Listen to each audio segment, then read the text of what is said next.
Can you put on an Apple Vision Pro headset and drive a car? The answer could be yes. Now first, let me warn you, don't put on any kind of headset, whether it's VR, AR, or even one that covers your ears and try to drive. Okay, so you've been warned. But with Apple Vision Pro's latency for their pass-through mode being at 12 milliseconds and the average response time for a person to take their foot off of the gas and put it on the brake is about 750 milliseconds, 12 extra milliseconds doesn't seem like that big of a deal, especially with full-on accidents. Reaction time is up to a second and a half. Of course, with those kind of things, every millisecond counts. But we do see a plausible world in which the number could get to a point where it would be statistically safe to drive this way. So picture this, you get into your vehicle and it has absolutely no controls or instruments that you can see with the naked eye.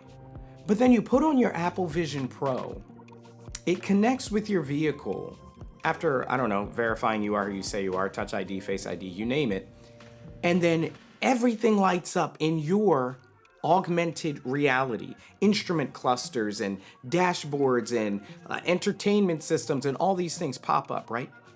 And you're able to control it all with gestures. Now, obviously not steering, the latency on that just seems weird, but we don't even need to steer anymore with automated driving. Now, this has a long ways to go as well.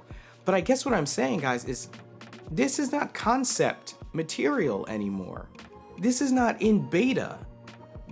These are actual things you can go out and buy. And you know, to prevent people from actually going out and trying to test things like this, do we even need laws now that say you can't have AR headsets on? Because is it technically obstructing your view? And there is some latency. Could that be considered obstruction? We're getting too technical. Picture this. Look familiar? How about this?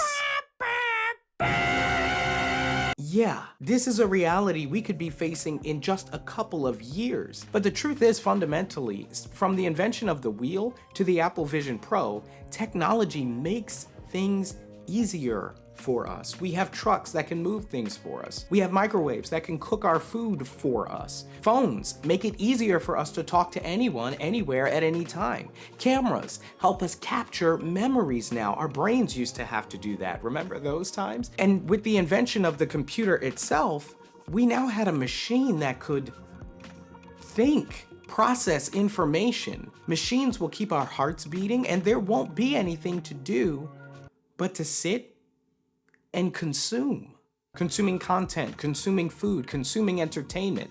Disney has this omnidirectional treadmill called the HoloTile that they recently talked about, and it would allow people to walk around virtual environments without actually going anywhere. And we've seen this before, but there's been harnesses and things like that. So I don't really get why no one is talking about this. Now, of course, in the past, this video didn't need to exist because it was a fantasy, but this technology is not concept, it's not beta, it's actually here. And so we really should consider at this moment where exactly we want technology to take us. Certainly, I don't need to remind you that AI is also coming into its prime. And so for the first time, we really have to start thinking about ways to not end up here. It's going to take a lot of human brain power to come up with solutions for this problem. So why don't we get started right now? Drop me a comment down below. Tell me what you think. I love chatting it up with you guys after a video drops, as always. Be sure to like the video, subscribe, and click the bell so you don't miss when I drop new videos so you can check them out.